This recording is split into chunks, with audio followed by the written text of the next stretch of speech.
మీర్జాగూడలో తెల్లవారుజామున 1 గంట ప్రాంతంలో కారు చెట్టుని ఢీకొట్టడంతో నలుగురు విద్యార్థులు అక్కడికక్కడే మృతి చెందారు. మరొక విద్యార్థిని నక్షత్ర ట్రీట్మెంట్ అందుతుంది. అయితే రీసెంట్గా జరిగినటువంటి రోడ్ ఇన్సిడెంట్స్ అంతా కూడా ఓవర్ స్పీడ్ అనేది ప్రధాన కారణంగా కనిపిస్తుంది. అయితే ఇందులో కూడా పోలీసులు కేసుని దర్యాప్తు చేస్తున్నారు. ఓవర్ స్పీడ్ అయి ఉండొచ్చు, కారు కంట్రోల్ కాకపోవడం ప్రధాన కారణం అయి ఉండొచ్చు అని చెప్పేసి అటు పోలీసులు ప్రధానంగా ఇక్కడ అసలు ఎంత కార్ లిమిట్ ఉంది అనేది 60 అని నేను చెప్తున్నా. మీరు అనుకోవచ్చు 60 అని మీరు ఎలా చెప్తారు అని చెప్పేసి. ఎగ్జాక్ట్లీ ఇక్కడ 60 అనేది బోర్డు ఉంది, కానీ అది ఎవ్వరికి కనిపించదు. చెట్ల వెనుక ఉన్నటువంటి ఆ 60 బోర్డు అనేది చాలా క్లియర్గా ఒక మనిషి దగ్గరికి వెళ్ళి పరిశీలిస్తే తప్ప ఆ 60 బోర్డు ఒకసారి మా కెమెరామ్యాన్ చూపించే ప్రయత్నం చేస్తాడంటే ఇవన్నీ కూడా చెట్లు. నేను నడుచుకుంటూ వెళ్ళి ఇక్కడ నిల్చొని చాలా క్లియర్గా చూస్తుంటేనే ఆ చెట్టు కొమ్మలన్నీ కూడా అడ్డొస్తూ ఎక్కడ 60 బోర్డు అనేది కనిపించడం లేదు.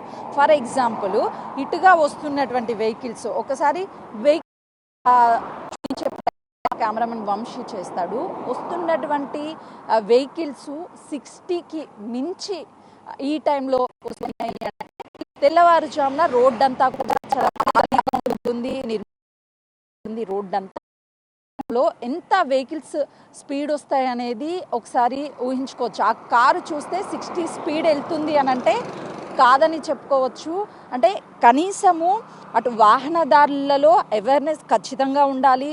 ఏ రోడ్డులో ఎంత స్పీడ్ వెళ్ళాలి, ప్రమాదం జరిగితే కుటుంబ పరిస్థితి ఏంటి, అంటే మనం ఇంకొక కుటుంబంలో విషాదం నింపిన వాళ్ళం అవుతాము, లేదంటే మన కుటుంబంలో విషాదం నింపిన వాళ్ళం అవుతామని చెప్పి ఈ ప్రతి ఒక్క వాహనదారుడు కూడా తనకు తను తెలుసుకోవాల్సినటువంటి విషయం ఖచ్చితంగా కూడా అంతే. అధికారుల్లో కూడా రెస్పాన్సిబిలిటీ ఉండాలి. ఇక్కడ స్పీడ్ లిమిట్ ఎంత అని బోర్డులను ఏర్పాటు చేసి కొంతమేరకు అవేర్నెస్ కల్పిస్తే ఇలాంటి ఘటనలు అనేవి జరగవు. రీసెంట్గానే జరిగినటువంటి ఘటనలన్నీ కూడా స్పీడ్ బోర్డ్స్ని ఏర్పాటు చేసినా అవి ఎక్కడా కనిపించకుండా చెట్లు పొదల్లో ఉన్నటువంటి ప్లేసెస్లోనే జరిగింది. మరొకసారి మా కెమెరామ్యాన్ చూపిస్తాడు. అంటే నేను ఇక్కడ నిల్చున్నప్పుడు నా వైపుగా ఇటు నుంచి జూమ్ చేస్తే అక్కడ బోర్డు అనేది కనిపించడం లేదు అని చెప్పేసి చాలా క్లియర్గా అర్థమయ్యే అవకాశం ఉంటుంది. ఒకసారి ఇక్కడ నిల్చున్నప్పుడు ఆ కెమెరాలో నుంచి అక్కడగా వెహికల్స్ వెళ్తున్నటువంటి వాళ్ళకి ఇక్కడ మనం నిల్చొనే ఉన్నాము అని అంటే ఇంకా వాహనదారులకి ఆ చెట్ల పొదల్లో ఉన్నటువంటి ఆ 60 స్పీడ్ లిమిట్ అనేది కనిపించదు. ఎప్పుడైతే 60 స్పీడ్ లిమిట్ కనిపిస్తుందో వాహనదారులు కొంతమేరకు అవేర్నెస్ వస్తుంది. కానీ ఇక్కడ అధికారులు కూడా ఖచ్చితంగా ఇలాంటి బోర్డ్స్ కనిపించే విధంగా పెట్టాలి. మరొక వైపు రోడ్డును చూస్తే ఇన్సిడెంట్ జరగడానికి మరొక కారణం ఏంటి అని అంటే కాంట్రాక్టర్స్ నిర్లక్ష్యము కళ్ళకు కట్టినట్టు. ఇక్కడ దాదాపు కొన్ని కిలోమీటర్ల వరకు ఈ చిన్న చిన్న నర్సరీ అంతా కూడా పెట్టారు. నర్సరీ పెట్టినప్పుడు ఈ చెట్లని క్లీన్ చేసేటువంటి బాధ్యత ఎవరైతే కాంట్రాక్ట్ తీసుకుంటారో ఆ వ్యక్తులకు ఉంటుంది. అయితే ఒకవేళ ఇక్కడ సిగ్నలే ఉండొచ్చు, నేను రోడ్ని సిగ్నల్ ఉండి ఫర్ ఎగ్జాంపుల్ రోడ్ని క్రాస్ చేయాలి అని అంటే ఇక్కడ కాలు పెట్టినప్పుడు ఎలా జారుతుంది అనేది చాలా క్లియర్గా అర్థమవుతుంది. ఒకవేళ ఈ లైన్ మనకి ఏదైతే వైట్ లైన్ కనిపిస్తుందో పాదాచారులు ఎవరైతే ఉంటారో వాళ్ళు నడిచినా లేకపోతే 2 వీలర్స్ వెళ్ళినా కూడా ఒక టైరు దీని మీద ఎక్కినప్పుడు ఆటోమేటిక్గా ఒకసారి చూడండి, నేను చేయి పెడితేనే ఎట్లా ఈ డస్ట్ అంతా కూడా కిందకి జారుతుంది. మరి వాహనాల పరిస్థితి ఏంటి?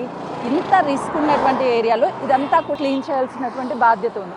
మరోవైపు వాహనాల స్పీడ్ లిమిట్ అనేది ఖచ్చితంగా కనిపించాలి. నేను ఒకసారి బిగ్ టీవీ చిన్న అంటే ఎక్స్పెరిమెంట్స్ చేస్తుంది. వాహనదారులకి అసలుకి ఈ స్పీడ్ లిమిట్ అనేది కనిపిస్తుందా లేదా అని చెప్పేసి బిగ్ టీవీ చేస్తున్నటువంటి చిన్న ప్రయత్నం అని చెప్పుకోవాలి. ప్రస్తుతానికి మా కారు ఇక్కడ ఆగి ఉంది. అంటే మీరు ఒకసారి పరిశీలిస్తే రోడ్డుకి ఇక్కడ ఉన్నటువంటి కార్కి చాలా డిస్టెన్స్ ఉంది. వాహనాలు అటువైపుగా వెళ్తాయి. ట్రాఫిక్ని డిస్టర్బ్ చేయాలని మేము అనుకోవడం లేదు. ఇది అధికారుల వరకు చేరాలి, ప్రతి వాహనదారుడి వరకు చేరాలి అని చెప్పేసి చేస్తున్నటువంటి చిన్న అవేర్నెస్ అనేది చెప్పుకుంటా. ఇక్కడ వరకు వెహికల్ వెళ్ళిందంటే వెనుక ట్రాఫిక్ అంతా ఆగిపోతుంది. కాబట్టి ఇక్కడ ట్రాఫిక్ అనేది ఆగకుండా ఎలాంటి ఇబ్బంది లేకుండా ఉండేందుకే మేము ఈ చిన్న ప్రయత్నం చేస్తున్నాము. ఒకసారి మీకు ఇక్కడ నుంచి ఆ 60 బోర్డు అనేది కనిపిస్తుందా? లేదు మేడం, కనిపిస్తలేదు మేడం. ఇప్పుడు పగులు ఎట్లా ఉంటే నైట్ పూట ఏం కనిపిస్తుంది మేడం? కనిపించదు. అంటే మీరు ఒక్కసారి చాలా క్లియర్గా అబ్జర్వేషన్ చేయండి. ఆ చెట్లలో నుంచి కొంచెమైనా మీకు కనిపిస్తుందా? లేదు మేడం, కనిపిస్తలేదు. మొత్తం ఆ చెట్లే ఉన్నాయి ఆడ, మొత్తం ఎట్లా కనిపిస్తుంది మేడం? కనిపించదు. ఇప్పుడు పగులు కనిపిస్తలేదు, నైట్ మొత్తానికే కనిపించదు. ఇంకా అంతే. అంటే మీరు రెగ్యులర్గా డ్రైవింగ్ చేస్తూ ఉంటారు, అలాంటి 60 లిమిట్ కావచ్చు లేకపోతే 80 లిమిట్స్ ఉన్నప్పుడు బోర్డ్స్ కనిపిస్తే ఖచ్చితంగా వాటిని పాటిస్తారా? అది పాటిస్తాం మేడం, అది కంపల్సరీ పాటించాలి కదా. అదైతే వాస్తవం, అంతే. వీళ్ళు అంటే ఎవరైనా సరే ఆ 60 స్పీడ్ లిమిట్ కావచ్చు, 80 స్పీడ్ లిమిట్ ఉన్నప్పుడు ఖచ్చితంగా పాటిస్తాము. అది చెట్ల వెనక్కుంది కాబట్టి చూడలేదు, ఓవర్ స్పీడ్గా ఇలాంటివి జరుగుతున్నాయి. ఒకసారి ఎవరినైనా సరే ఇక్కడ నుంచి ఆపి వాళ్ళతో కూడా అంటే మాట్లాడే ప్రయత్నం చేద్దాము. అసలు ఇక్కడ 60 స్పీడ్ లిమిట్ అనేది కనిపిస్తుందా లేదా అని చెప్పేసి ఒకసారి వాళ్ళతో మాట్లాడదాం. అంటే వాళ్ళకి నిజంగా కూడా ఇంత స్పీడ్లో అనేది కనిపిస్తుందా లేదా, ఇంకా ఏమైనా అవేర్నెస్ కల్పించాలని. సార్, ఇక్కడ మీకు 60 స్పీడ్ లిమిట్ అనేది కనిపిస్తుందా డ్రైవింగ్ చేసేటప్పుడు? అంటే ఇక్కడ స్పీడ్ బ్రేకర్ కూడా ఉన్నాయి కదా, మేబీ స్లోనే వెళ్ళాలి అని అక్కడ. అంటే స్పీడ్ లిమిట్స్ అనేవి బోర్డ్స్ క్లియర్ గా కనిపిస్తున్నాయి ఎక్కడైనా? ఇక్కడైతే ఇక్కడైతే లేవు. మీరు ఒక్కసారి అంటే ఆ చెట్ల వెనకున్నటువంటి స్పీడ్ లిమిట్ మీకు కనిపిస్తుందా డ్రైవింగ్ చేసేటప్పుడు? లేదు, అది అన్ని చెట్లతోటి నిండిపోయినాయి కాబట్టి కరెక్ట్ కనిపించట్లేదు అది. ఓకే, ఎంత స్పీడ్ వెళ్ళొచ్చు అని మీకు ఐడియా ఉంది ఇక్కడ? అంటే అక్కడ స్పీడ్ బ్రేకర్స్ ఉన్నాయి కాబట్టి మ్యాక్సిమం అయితే మ్యాక్సిమం స్లో కావాల్సిందే. ఎందుకంటే స్పీడ్ బ్రేకర్ ఉన్నాయి కాబట్టి 20-30 అంతే. ఓకే, ఈ రోడ్ లో ఎంత ట్రావెల్ చేస్తూ ఉంటారు మీరు కావచ్చు లేకపోతే ఇతర వాహనదారులు? అంటే రెగ్యులర్గా మేము ఇక్కడ శంకరపల్లి అటు ఇటు ట్రావెల్ చేస్తూ ఉంటాము. బట్ అది నైట్ అయిందంట నిన్న. ఏదైతే నార్మల్ గా మార్నింగ్ టైమ్స్ మీరు వెహికల్ స్పీడ్ చూస్తే చాలా స్పీడ్ వెళ్తుంది, అంటే బోర్డు కనిపించకపోవడం వల్లే స్పీడ్ వెళ్తున్నారు అనుకోవచ్చా? అంటే ఇక బోర్డు ఉన్నా లేకున్నా మాక్సిమం వెళ్తూ ఉంటారు కదండి. బోర్డ్స్ ఏర్పాటు కదా, చెట్టు కూడా కొద్దిగా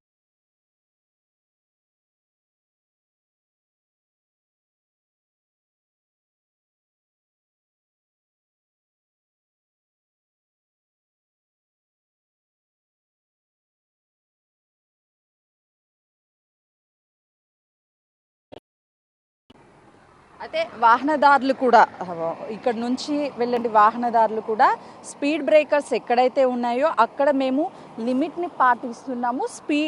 స్పీడ్ లిమిట్ బోర్డ్స్ అనేవి చెట్ల మొత్తంతో నిండిపోయాయి, అవి ఎక్కడ మాకు కనిపించడం లేదు అని చెప్తున్నారు. ఓవరాల్గా చూసుకుంటే ఎంత ప్రతి ఒక్క వ్యక్తి మీద రెస్పాన్సిబిలిటీ ఉండి వాహనదారుడు జాగ్రత్తలు వహించాలో అధికారులు కూడా అంతే చేస్తే ప్రమాదాలకి కొంతమేరకు చెక్ పెట్టవచ్చు. ఓవర్ స్పీడ్గా వెళ్తున్నటువంటి చలానాస్ కావచ్చు, అదేవిధంగా ఇలాంటి బోర్డ్స్ని ఏర్పాటు చేయడం వల్ల ఇలాంటి ప్రమాదాలు తగ్గే అవకాశం అయితే చాలా స్పష్టంగా రిజల్ట్ ఉండే అవకాశం ఉంటుంది అని చెప్పేసి బిగ్ టీవీ చేసినటువంటి ఈ చిన్న ప్రయత్నము, ఈ చిన్న అవేర్నెస్ అనే చెప్పుకోవచ్చు. కెమెరామెన్ వంశీతో సుజాత చెవెల్లా.